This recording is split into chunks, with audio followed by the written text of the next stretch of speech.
Arde Tierra, guardianas y defensoras de la naturaleza. Un programa que dialoga con defensoras de los territorios a lo largo y ancho de Mesoamérica. Tierra, cuerpo y territorio. Y las brujas quemadas me contaron que de las cenizas nacemos otras brujas.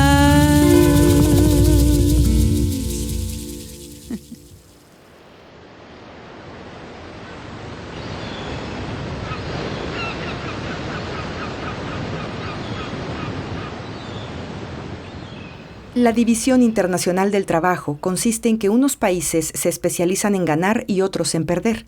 Nuestra comarca del mundo, que hoy llamamos América Latina, fue precoz. Se especializó en perder desde los remotos tiempos en que los europeos del Renacimiento se abalanzaron a través del mar y le hundieron los dientes en la garganta. Pasaron los siglos y América Latina perfeccionó sus funciones. Este ya no es el reino de las maravillas, donde la realidad derrotaba a la fábula y la imaginación era humillada por los trofeos de la conquista, los yacimientos de oro y las montañas de plata. Pero la región sigue trabajando de sirvienta, continúa existiendo al servicio de las necesidades ajenas como fuente y reserva del petróleo y el hierro, el cobre y la carne, las frutas y el café, las materias primas y los alimentos con destino a los países ricos que ganan, consumiéndolos, mucho más de lo que América Latina gana produciéndolos. Las venas abiertas de América Latina, Eduardo Galeano. Esto que escuchas es un gran tejido territorial, corporal, feminista y contestatario. Tan grande como es la región mesoamericana, tan compleja como cada uno de los seres, las seres que forman parte de este gran territorio, que lo entendemos desde México hasta Panamá, pasando por todos los países centroamericanos, Guatemala, El Salvador, Honduras, Nicaragua y Costa Rica. Este enorme tejido, al lado del hilo territorial y regional, toma otro hilo de múltiples colores, formas, arraigos, dolores y esperanzas. Se trata del hilo de las mujeres defensoras del territorio, tan diversas como los territorios que habitan. Para ello, conversamos con mujeres de pueblos originarios, mestizas, de cuerpos plurales, del color de la tierra, de las nubes y ríos. Hablamos de un tejido diverso, colorido, de muchas formas y sobre todo muy resistente.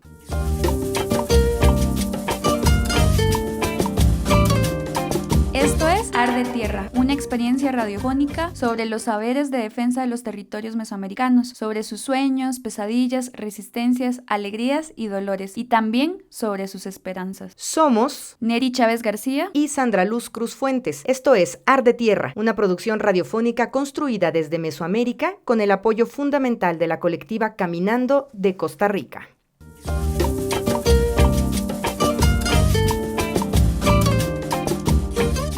En este primer episodio nos quedaremos con el tejido territorial y contextual. Les invitamos a situarse en territorio mesoamericano, en medio de los volcanes, montañas, cordilleras, lagos, mares, golfos y esas entradas enormes a las grandes masas de océano. En esta pequeña pero profunda serie radiofónica entendemos a Mesoamérica como los territorios que van desde el sur de Panamá hasta el norte de México. Hablamos del corazón del trópico sin dejar de lado los desiertos protegidos por pueblos originarios, las selvas, desde los pueblos más pequeños hasta las ciudades ruidosas y sumergidas en una temporalidad rápida y servida al consumo. Hablamos sobre todo de pueblos en resistencia, de los territorios donde se germina, se siembra y cosecha dignidad. Resistencias que, como escucharemos a lo largo de estos episodios, son tan diversas como este enorme territorio mesoamericano, y muchas de ellas son lideradas por mujeres sanadoras, lideresas comunitarias, mujeres organizadas, mujeres jóvenes, lesbianas, mujeres trans, tan diversas como este hermosísimo territorio. Una región tan rica, pero a la vez tan conflictiva, o sea, tan rica en la cantidad de bienes, no de recursos, vamos a decir ya, porque hay que cambiar también, el lenguaje tiene que ser simbólico y es político, o sea, de tantos bienes que creo yo que tuvieran la oportunidad no de que la gente fuera rica, sino que la gente no se le expropiara de su dignidad. Y, por ejemplo, también son territorios que vienen padeciendo los mismos problemas, o sea, remontados armados que no han sido resueltos son las causales de los principales problemas que vivimos en la actualidad. Luego, todo lo que tiene que ver con las grandes apuestas de nuestra gente están ahí. Entonces, es un territorio muy rico en esos bienes naturales, pero que creo yo ha sido aprovechado y se ha convertido en una mina de un reducido grupo en toda esta región, sino veamos por qué revistas como la Forbes sí incluye a los más ricos y hace una lectura regional de quienes están acaparando las riquezas en nuestros países, y muchas veces no nos permitimos nosotras ver todo lo que está pasando desde esa mirada más regional. Creo yo una región muy plagada, por ejemplo, de gente que hoy por hoy, ¿verdad?, sigue siendo víctima de políticas de Estado que están provocando mayor violencia, falta de oportunidades, mayor inseguridad, están provocando incluso que cueste el tema de generar esperanza en una ciudadanía que cada vez siento yo que le interesa es como pasar el día a día. O sea, estamos viviendo de esa cotidianidad, pero es producto justamente de la instalación de esos grupos de poder que hasta ahora han estado en nuestra región. Acabamos de escuchar a Yolani Pérez, mujer defensora y comunicadora de la increíble y combativa Radio Progreso de Honduras. Yolani dice que las definiciones son tremendamente políticas y que si bien somos un montón de países, nuestros territorios son muy similares y diversos, como lo somos las personas que habitamos esos territorios, como el maíz que crece y que nos alimenta. Por eso en Arte Tierra cuestionamos estas nociones geopolíticas también que conocemos como Centroamérica y Mesoamérica. Esto para situarnos políticamente y reconocer que eso de nombrar, que muchas veces pasa desapercibido, es político y está lleno de diferentes disputas que tienen que ver con visiones del mundo, cosmovisiones, cosmogonías y claro, con la geopolítica. Desde la antropología, Anne Chapman proponía la metáfora de la lagartija para definir a Mesoamérica. En el siglo XIX, Anne cuestionaba la insistencia de cortar la cola de Mesoamérica, de dividir la región a partir de Costa Rica, sin ningún criterio más que la delimitación sin sentido. Afortunadamente, como a una lagartija, la cola se niega a desaparecer y aparece una y otra vez. Así, partiendo de esta metáfora de la lagartija, reconocemos a Mesoamérica como esa región enorme, diversa, llena de pueblos originarios, campesinos, campesinas, mestizas, afroindígena, afro y tantas otras poblaciones tan diversas como la milpa que crece en todos estos territorios. Hablamos de esa Mesoamérica que resiste, que se niega a la explotación de la tierra, del agua, del mar, del fuego, de los ríos, de nuestra propia existencia y futuro.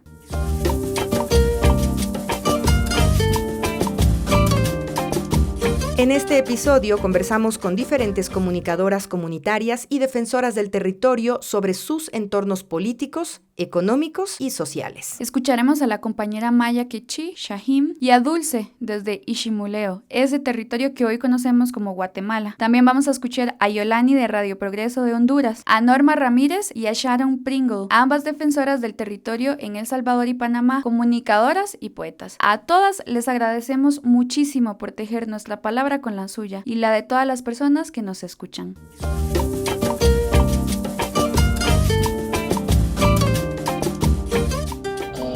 Yo nací en el territorio Maya Quechí, un territorio súper fuerte, digamos.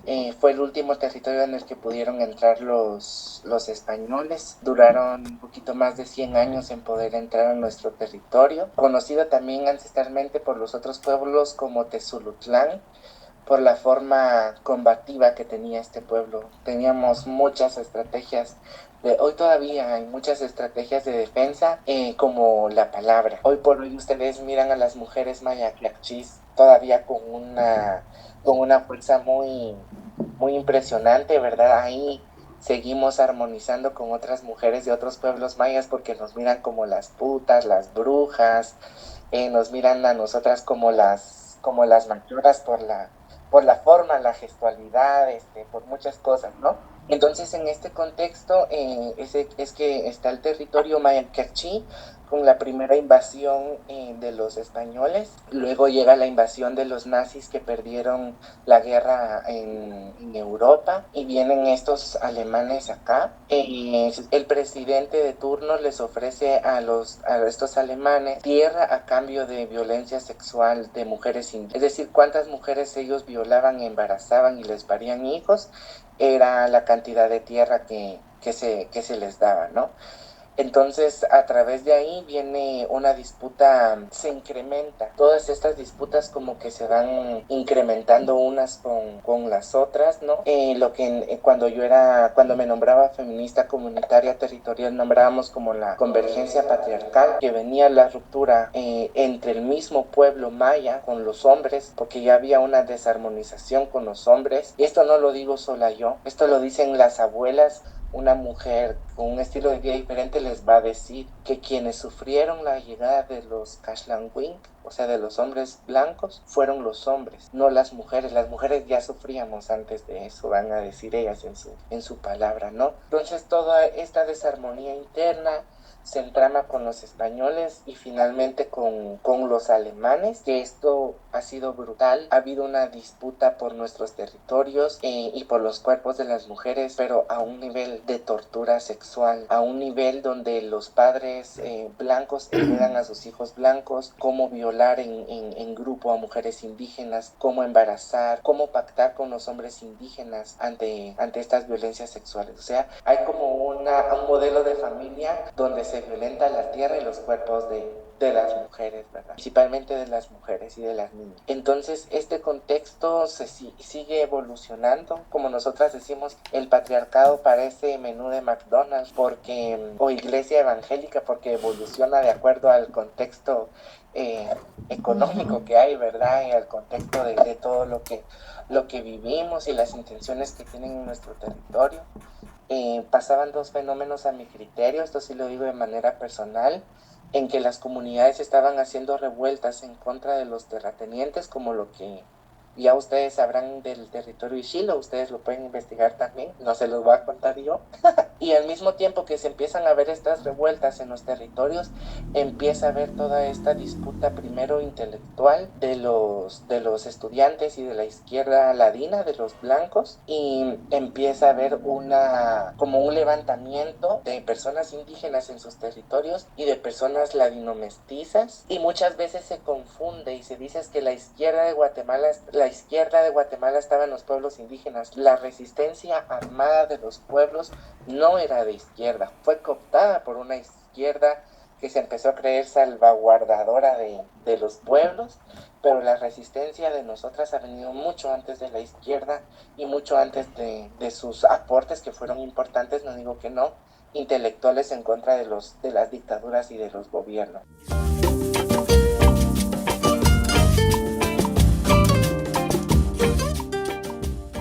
Nuestra región siempre ha sido movida políticamente y ha estado llena de intervencionismo estadounidense y de otras potencias mundiales que intentan explotar nuestros bienes comunes, pueblos originarios, saberes y, más recientemente, exotizar las tradiciones que se manifiestan en la región para el turismo masivo. Hablamos de una región que ha sobrevivido y padecido a la disputa por la construcción de un canal interoceánico, por ejemplo, disputa entre las élites de Estados Unidos y Gran Bretaña, quienes se disputaban el territorio a afectar y planteaban como opciones el Istmo de Tehuantepec en México, el río San Juan en la frontera entre Nicaragua y Costa Rica y en territorio panameño, que es ahí donde se enclava finalmente. Con el canal, las élites se fueron conformando alrededor de enclaves agrarios que siempre necesitaron de los brazos armados para imponerse. Nunca, al día de hoy, lograron gobernar sin represión y violencia armada.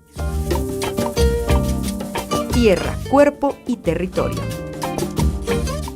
Es una región compuesta de polos opuestos. Por ejemplo, en esta región habitan países como Costa Rica, donde el ejército privado de un criollo derrota al ejército del Estado costarricense en 1948 y funda la Segunda República. Con ella nace el mito de la Suiza centroamericana, que según las élites tenía poco que ver con las guerras subversivas que resistían a la exclusión y a la pobreza. En esa misma región, más al norte, en territorio de Iximuleu, se llevó a cabo el primer golpe de Estado dirigido por la Doctrina de Seguridad nacional, la que se centraba en el rol de los militares para la gobernanza y construía los caminos para que la dominación estadounidense permaneciera en la región. Así, con el golpe contra Jacobo Arbenz se instaura la época del terror de las dictaduras, las desapariciones, la represión y el terror de Estado, que secuestró, asesinó y sobre esos cuerpos y vidas construyó el neoliberalismo. Pese al terror de las dictaduras, la región celebró el triunfo de la revolución sandinista y también cultivaban expectativas y esperanzas sobre los procesos guerrilleros que pretendieron liberar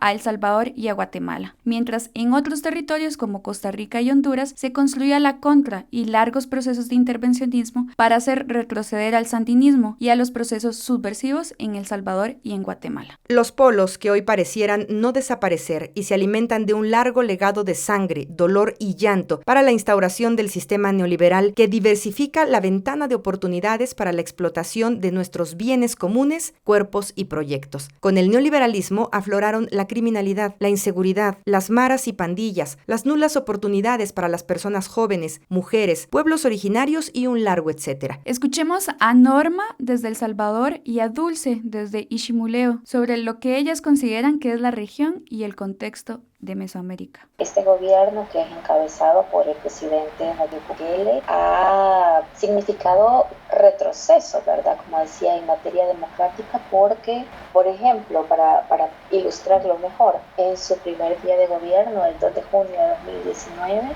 inició con la disolución de secretarías de gobierno importantes, entre ellas de inclusión social, de gobernabilidad, de transparencia. Entonces, estos derechos por los que se ha trabajado mucho y se habían conquistado hasta entonces, pues en la institucionalidad vieron este retroceso, ¿verdad?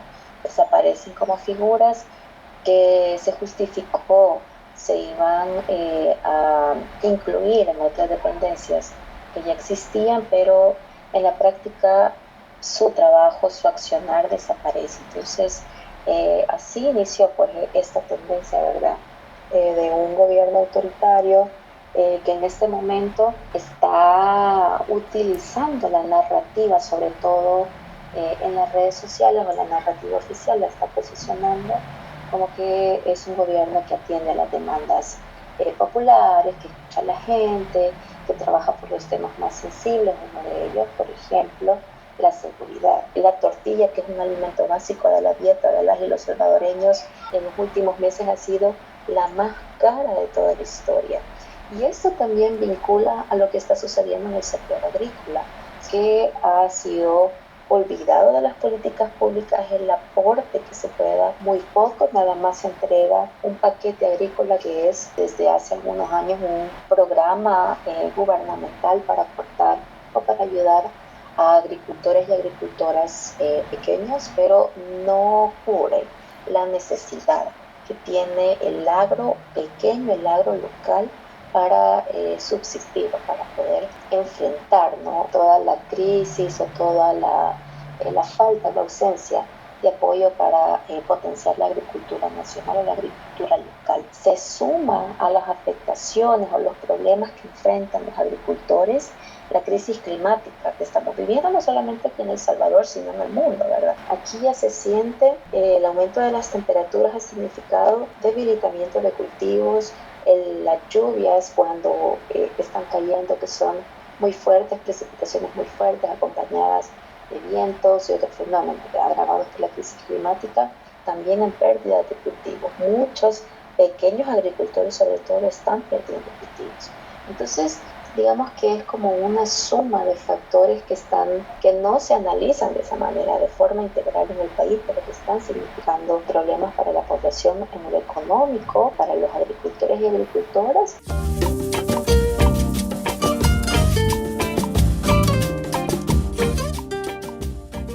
Podría decirte que Centroamérica es un territorio bastante rico, ¿verdad?, en cuestiones culturales, históricas, pero que actualmente se está viendo convulsionado quizás por todo lo que está sucediendo a nivel político-económico, ¿verdad? Y que lastimosamente para algunas personas no es de conocimiento todo lo que se está viviendo en la región, y por el contrario, y por eso mismo están aplaudiendo algunas acciones que podríamos llamar o mencionar como dictatoriales, pero que es un territorio que tiene como muchas subidas y bajadas, ¿verdad? Siempre hay gente organizada, pueblos en resistencia, mujeres organizadas luchando desde las disidencias también, ¿verdad? Pero que políticamente se está viendo bastante afectada, ¿verdad? Por todo lo que está sucediendo en todo el territorio, ¿verdad? A veces vemos quizá que hay algunas cosas buenas, pero luego surgen otras que decepcionan completamente y uno piensa pues que hay que luchar, ¿verdad? Mucho, seguir trabajando, la formación política es necesaria, ¿verdad?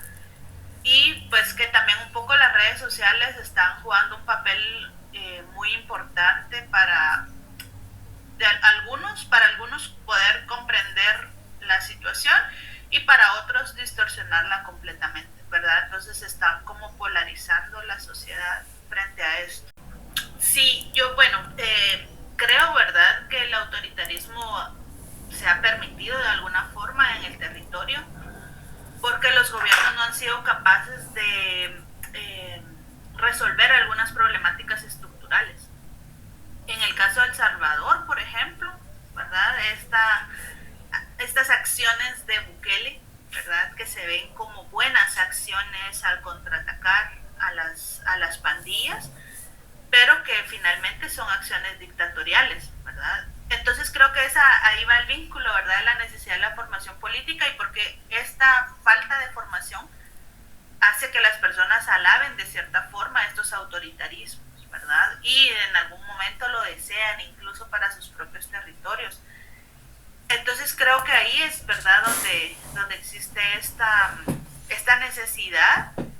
El Salvador me parece a mí que es el mayor o el más claro ejemplo de esto, ¿verdad? Esta falla en los estados y que permite que la población se entusiasme, ¿verdad?, con estas dictaduras y permitan, ¿verdad? Entonces creo que la gente de alguna u otra forma espera, ¿verdad?, o considera que la solución pasa por eso, ¿verdad?, por esa imposición de medidas, ¿verdad?, a la fuerza, violentas, ¿verdad?, incluso, porque no tiene como esa capacidad de transformar, ¿verdad?, estructuralmente, desde los saberes de los pueblos, ¿verdad?, desde el diálogo, el entendimiento, y entonces esa es como la única alternativa que se ve, pero que, digamos, justo, ¿verdad?, esa diversidad que hay en nuestros territorios, pues no permite también que caigan, ¿verdad?, o que se implanten por completo.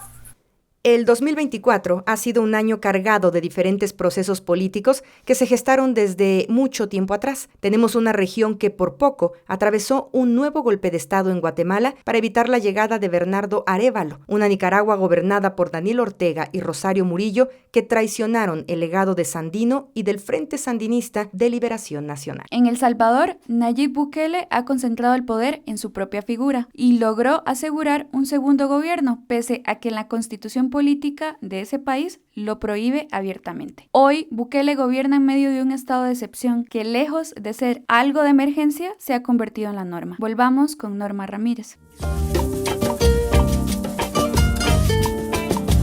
El Salvador ha sido en la historia un país en el que las desigualdades, sobre todo para la gente más pobre, no se han acentuado devino en muchos territorios en el aumento de grupos como las pandillas, ¿verdad?, que ha sido un tema que ha significado muchísimo dolor, muchísimo preocupación en la gente, zonas en las que no se podía, si no eras de ahí no podías ingresar. Entonces, sin duda la seguridad ha sido un reto para todas las administraciones del gobierno, ¿no?, que han estado ejerciendo en el país desde los acuerdos de paz. Pero este gobierno lo que ha hecho es utilizar ese tema más como una política populista que con una política seria, ¿verdad?, que atienda las causas reales de este fenómeno que, como digo, creció en los últimos años en El Salvador. Antes de que entrara este gobierno, entre más o menos 2017 y 2019 se conformó un Consejo de Seguridad, que era un espacio bastante interesante porque tenía la participación de la institucionalidad del Estado, de sociedad civil, de la empresa privada, de instancias internacionales, porque era facilitado por el PNUD, pero luego de este cambio en la política gubernamental, eso se dejó, ya no se dio continuidad, y lo que ha retornado son acciones de represión, que no solamente son hacia estos grupos delincuenciales, grupos delictivos, sino que se aplican en general para toda la población. ¿Y en qué ha resultado esa política? En la imposición de un régimen de excepción. El régimen de excepción, si bien es una, como dice la Constitución de la República, de una decisión que se puede tomar en determinados momentos para atender circunstancias específicas, pero que no puede durar más de 30 días. Pero este régimen, como digo, ya lleva más de un año, se ha extendido y pues ha significado innumerables violaciones a los derechos humanos, capturas arbitrarias. Organizaciones de derechos humanos contabilizan ya muchas muertes a causa del régimen, porque algunas de las garantías que no tienen las personas detenidas durante el régimen de excepción es a una defensa. No pueden tener acceso a una defensa, se capturan, las familias no saben para dónde se lo llevan, mucha gente ni siquiera sabía que a su familiar se lo habían llevado en el marco de estas medidas. Entonces si bien ha significado en territorios considerados como de mucha peligrosidad, reducción de las pandillas, que eso está bien porque es una obligación del Estado atender la seguridad pública, por otro ha sido una constante violación a los derechos humanos. Ese tema ha sido como uno de los que se han utilizado para potenciar la imagen del gobierno, luego que no se conociera su plan de seguridad, que se presentaran etapas, que se aumentara la cantidad de efectivos militares en El Salvador, sobre todo convocando a jóvenes en un país que está fuertemente con presencia de militares haciendo tareas de seguridad pública. Entonces el tema de seguridad es muy sensible y ha estado en el último tiempo enmarcado por el régimen de excepción. Pero ese tema que ha ocupado la agenda, la narrativa estatal, invisibiliza un poco otros, como la situación económica. En El Salvador ahorita tenemos una situación económica difícil.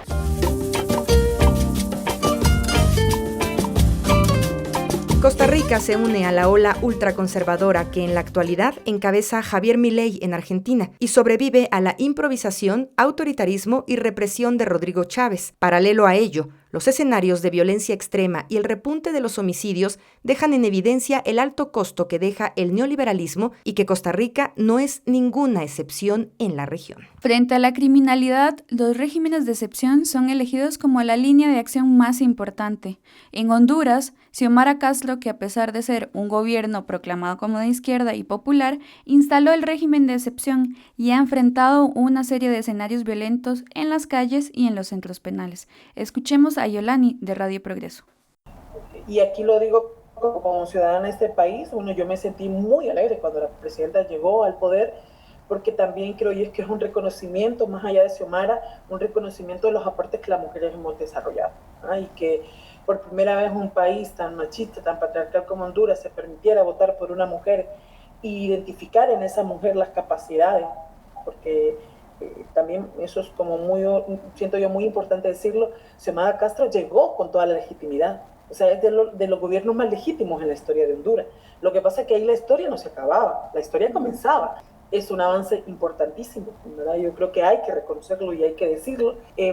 Pero claro, lo que te comentaba, ahí no terminaba la cosa. A partir de ahí es que viene con el Gana de Arévalo, por ejemplo, es también una alegría porque el pueblo reconoce quiénes son sus verdugos. La gente está identificando también quiénes son los promotores de la corrupción e impunidad, y eso es como muy importante. La cuestión está que esto sobrepasa a un personaje. Es que nuestras institucionalidades están llenas de conservadores, llenas de corruptos, llenas de impunes, y una persona no va a poder hacer, que es lo que está enfrentando hoy por hoy la presidenta. O sea, llegó al poder, pero resulta que toda la estructura y todo el aparataje de la institucionalidad hondureña está siendo conducida por el denominado pacto de corruptos, que es lo que está pasando también en Guatemala. Entonces me alegra que la gente vaya identificando, por ejemplo, estos personajes que tienen un discurso totalmente distinto al opresor, al conservador que están teniendo algunos candidatos. Lo que pasa es que ahora el reto que llama es la ciudadanía también, estar cerca de esos que ahora son autoridad y que le gustó mucho su discurso, que era totalmente disonante a lo que estaba sonando en el resto de los partidos políticos, para que eso se concrete, ¿verdad? Y que se deje, creo yo, atrás el tema de los discursos y se pase a la acción, porque muchas veces muchos de estos candidatos progresistas es que se les olvida que dejan de ser candidatos, ¿verdad? Y ya no son candidatos, son funcionarios públicos que deben de responder a la ciudadanía. Yo lo viera así, pero entiendo también que penosamente es como algunas olas, aunque en Centroamérica estamos viviendo casos como el de Xiomara o como el de Arévalo recientemente, tenemos a Bukele, o por ejemplo Argentina, que se está enfrentando a uno de sus mayores, creo yo, retos. En Ishimuleo, este territorio que conocemos como Guatemala, Bernardo Arévalo logró llegar a la presidencia, pero aún siguen las tensiones políticas en ese país, sobre todo por la corrupción y la disputa que existe en el Poder Judicial, liderado por la fiscal general Consuelo Porras. Volvamos con Dulce. Un momento atípico, creo que no lo habíamos, bueno, al menos mi generación para acá no lo habíamos vivido, esta posibilidad de transformación social, política, pasando por la institucionalidad del Estado con el proceso electoral. Creo que eso es lo que ahorita tiene mayormente ocupada a las personas, ¿verdad? Pero siguen pasando cosas, ¿verdad? En otros sentidos, ¿verdad? Pero sí la cuestión coyuntural electoral se ha acaparado, ¿verdad? Los medios, la atención de toda la gente. Y pues como decía, ¿verdad? Es algo atípico. Siempre hemos, como sociedad, querido transformaciones estructurales, cambios y en lo más reciente, ¿verdad?, atacar y combatir la corrupción. Y ahora con estas últimas elecciones que se vivieron para cargos de alcaldías municipales, diputaciones y presidente y vicepresidencia, creemos, ¿verdad?, estamos apostándole un poco a que este proceso electoral puede significar un cambio para la sociedad en su conjunto, pero que claramente sabemos que no es solo eso, ¿verdad? Y pues sobre todo porque este proceso electoral se ha visto embarrado, ensuciado, cooptado, ¿verdad? Por muchas acciones, ¿verdad? Desde la legalidad, que no han permitido que sea un juego limpio, ¿verdad? Entonces creo que todas las personas estamos como en centrando nuestra atención en este proceso, creyendo en la posibilidad de una transformación muy, no sé, sin violencia, quizás sea la palabra, ¿verdad? Porque en otros momentos hemos logrado cosas a través de las manifestaciones, de la presión social, ¿verdad? Pero hoy estamos como atentas y esperanzadas a que la situación cambie a través de la institucionalidad en los territorios, que siguen iguales. Tenemos una serie de desalojos. Ayer justamente dictaron prisión a 3 compañeros defensores, ¿verdad?, que se oponían a una hidroeléctrica. Desalojos han habido, bastantes desalojos a comunidades indígenas y campesinas, pero que lastimosamente no lo vemos, ¿verdad? O no nos tomamos el tiempo de voltear la mirada hacia allá. Siguen pasando cosas, ¿verdad? La violencia contra las mujeres está a todo lo que da, ¿verdad? Todos los días se activan al menos 5 alertas de desaparición de mujeres y alertas de desaparición de la niñez, ¿verdad? Alerta Salva Kenneth. Entonces siguen habiendo desapariciones de mujeres, niñas, niños, violencia también en contra de la diversidad sexual. Tuvimos un incidente que dio pues bastante de qué hablar porque se dio en el marco de la celebración del Día por la Diversidad Sexual, ¿verdad? Entonces agredieron a un compañero a partir del gobierno de Otto Pérez Molina, Jimmy Morales y Alejandro Yamatei ha venido en aumento, un aumento descomunal sin antecedentes históricos de la corrupción, ¿verdad? Y la impunidad. Entonces sí es bastante compleja, ¿verdad? La situación que estamos viviendo en el país, pero pues ahí estamos, ¿verdad? Siguen existiendo expresiones de resistencia, de lucha, de organización desde la sociedad, desde los pueblos, y pues creo que eso también ha permitido, ¿verdad? Que no estemos peor, ¿verdad? Pero sí estamos en una situación crítica.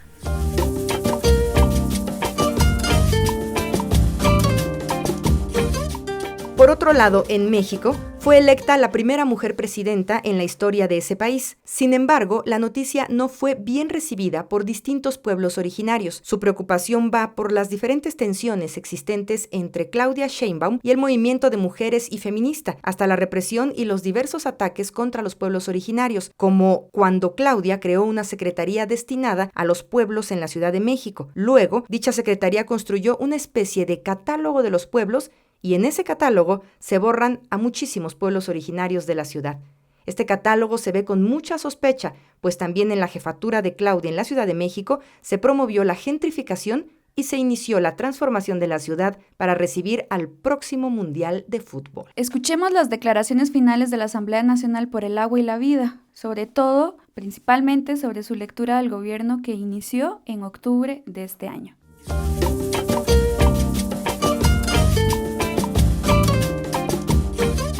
En esta quinta asamblea escuchamos viejas y nuevas formas de despojo y destrucción, acaparamiento, perforación de pozos para la industria, construcción de tuberías que simulando el cumplimiento del derecho al agua, las desvían para la industria y la ciudad, otorgando concesiones ilimitadas para las industrias, minerías y empresas, mientras a la población es limitada a un día o incluso horas de acceso al agua, que casi siempre está contaminada. El sexenio termina y, contrario a lo que prometieron, no termina la guerra ni el despojo. Peor aún, el próximo gobierno promete continuidad, un segundo piso para los de arriba construido sobre los y las de abajo. Las luchas que nuestros pueblos florecieron desde hace siglos y que en las últimas décadas han sobrevivido a la modernización neoliberal y a la supuesta cuarta transformación, hoy crecen en la lucha contra la guerra y el despojo del agua. Las luchas del campo y la ciudad dialogan, comparten diagnósticos y encuentran que los explotadores tienen el mismo nombre en uno y en otro lugar. Las luchas se hermanan, la lucha por el agua, la vida y los territorios debe seguir mientras quien gobierne lo haga para los de arriba, sirviéndose de la explotación y la dominación del saqueo y del desprecio. Aquí coincidimos las luchas de muy distintas geografías, del territorio nacional, del campo, del mar y la ciudad. Luchas que estaban antes de este sexenio y luchas que florecieron durante este sexenio. Estamos aquí quienes coincidimos en seguir en la lucha por la vida desde abajo contra la explotación capitalista bajo los nuevos rostros que adquiere. Esta es nuestra palabra sencilla, un balance del sexenio que termina y un anuncio que nuestra lucha sigue en el sexenio que comienza.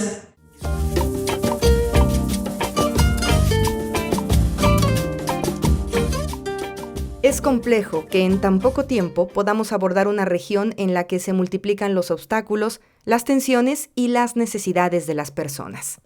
Así que acá les dejamos más que certezas, preguntas, o más bien hilos que hay que hilar, que hay que tejer, para construir otros caminos y otras reflexiones para poder construir esa región que queremos, una región que respete ese tremendo mosaico que tenemos por realidades mesoamericanas. Por eso nos vamos con un pequeño mensaje de Norma y con música. Yo diría que es importante que sigamos avanzando pese a los difíciles contextos que tenemos en nuestra región, avancemos sin perder la esperanza, que sigamos luchando, que sigamos haciendo comunicación, que sigamos haciendo defensa de la naturaleza, del territorio o de los territorios, desde las resistencias y también desde la alegría. Que no nos roben la alegría. Creo que esa es una de las principales herramientas que tenemos en este momento, porque es tan difícil el contexto que tenemos que si pues perdemos la esperanza, creo que perdemos todo, ¿no? Y estamos caminando hacia la construcción de alternativas, hacia la construcción de vida digna, desde redes, desde organizaciones. Creo que es importante no perder de vista eso, ¿no? La esperanza, la resistencia, la alegría, para que tampoco se nos haga más complejo, más difícil, más desesperanzador este trabajo que estamos haciendo. Creo que es importante eso y no callarnos, teniendo las consideraciones, teniendo los cuidados que debamos tener. No callarnos es importante, porque cuando nos quitan la voz, creo que nos van a robar una herramienta importante que nos define y creo que representa también los principios o uno de los principios de quienes hacemos defensa de derechos. Agradecemos también a Berenice, cantora centroamericana, cuya música fantástica nos acompaña en varios momentos de este episodio. Me sedujo porque soy pecadora.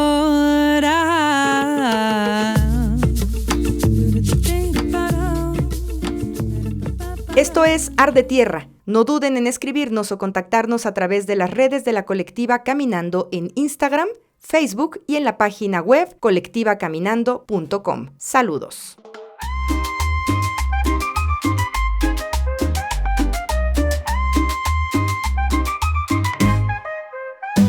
Mujeres que alzan su voz, defendiendo tierra y sol. Desde el corazón de Mesoamérica luchan con pasión y honor. En los valles y montañas se escucha la canción. Resistencia y esperanza es nuestra unión. Arde tierra con fuerza y con amor. Todos bailando por voces que nunca se apagan. Todos juntos que el ritmo no se acabe. El viento lleva sus cantos llenos de lucha y razón. Guardianas de los campos protegiendo la nación. Unidas por la justicia frente a cualquier opresión. La naturaleza es vida, no es solo una ilusión.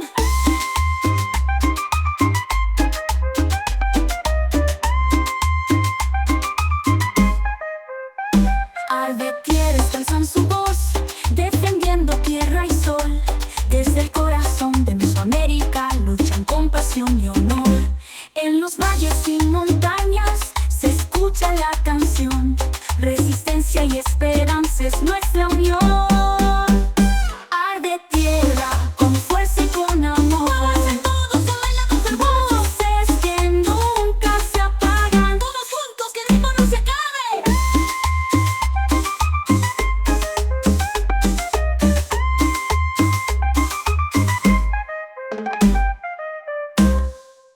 Es una espiral, el tiempo no es lineal.